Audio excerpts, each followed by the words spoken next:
Good morning, 5-6. Welcome back to another writing session.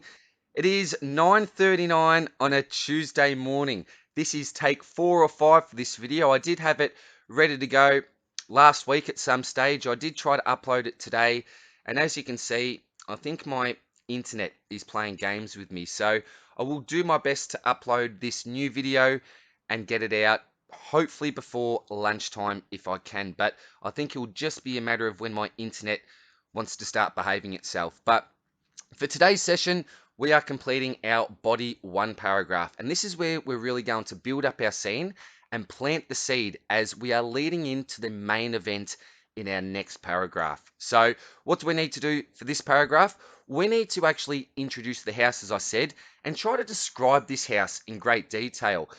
A tip I've given for you is that you might want to use a power of 3 to describe the house. We've given you some nice vocab there that you may want to use, or else we'd also love to see some of your own vocab that you also employ as well. Another thing that we need to obviously explain is, how do we actually find the house? Are you actually looking for this house? Are you just strolling around and just come across it? How do you actually get to the house? How do you find the house? That's really important. Where is the house?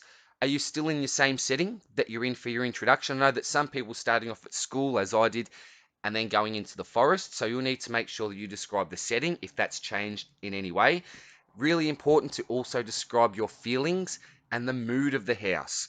And what you might want to do right at the end of this paragraph, you wouldn't do it at the start, but probably towards the end, is that you may want to enter the house. Not all of us will enter the house during our narrative, but if you are going to, it may be a nice way to do that at the end of this paragraph, and at the start of your next paragraph, you obviously be inside your house.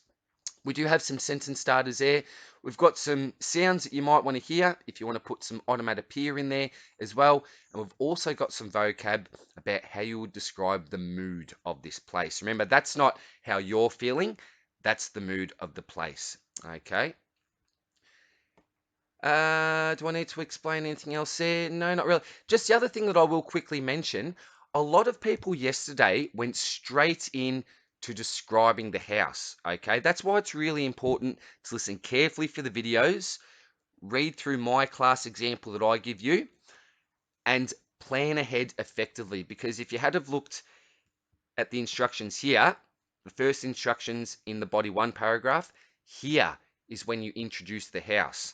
As I said, many people introduced the house yesterday, and it's going to be a little bit hard for you to complete this paragraph. So from now on, please make sure that you don't just focus on the introduction section of the plan for the Monday.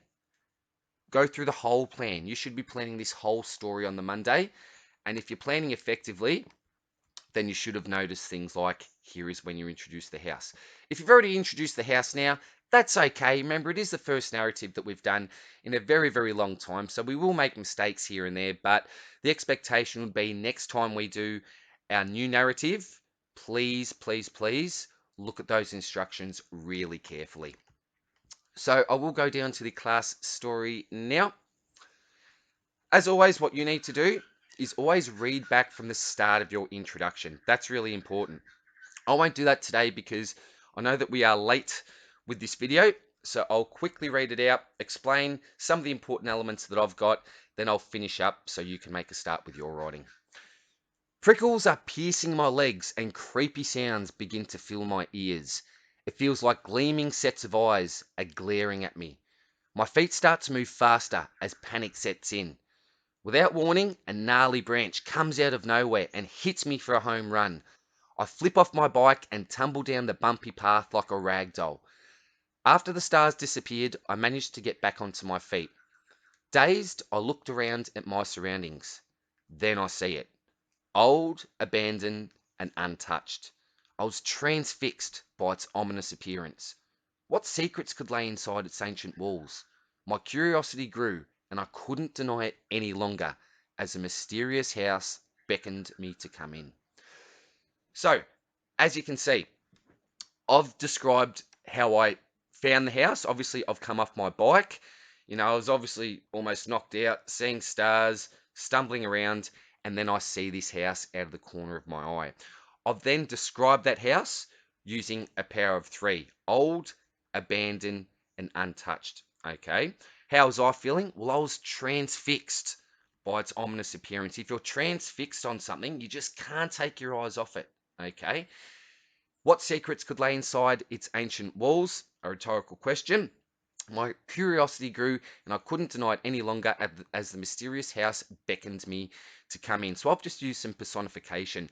Rather than just say I entered the house or I was about to enter the house, I've tried to personify that just to make it a little bit more powerful.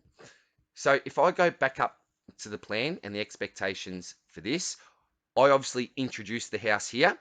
I use my power of 3 to describe the house. You know where it is. It's in the forest. I described how I was feeling. I was transfixed. And then I also described the mood of the house. Do you enter the house? Well, yes, I enter the house at the end of my paragraph. And the reason why I do that is because I'm going to plant the seed leading into my main event, and that is going to happen inside the house. So that's why I've done that. Okay. So as I said, I will leave that there. If you do have any more questions, please feel free to get onto us. Apologies that this was out a little bit later. I was super organized last week. The reason why I didn't upload everything at the one time is because I don't want people to necessarily watch all the videos on the one day. I think that might be a little bit overwhelming. So that's why I just try to upload them day by day rather than all of the videos for the one week. But what I might do possibly tonight is upload the rest of the videos for the week, just in case we do come across any more technical difficulties. So good luck with your writing today, guys. Really looking forward to seeing what you come up with. Remember, use your imagination, mix in real life with imaginings if you can. Don't forget those powerful strategies, and remember that lovely vocab that we want to see you employ as well. Okay. Oh, and just before I go, you can see how I've tagged and linked this paragraph here by repeating the word begin and begin. Okay. So have a great morning, guys, and I'll see you soon. Bye.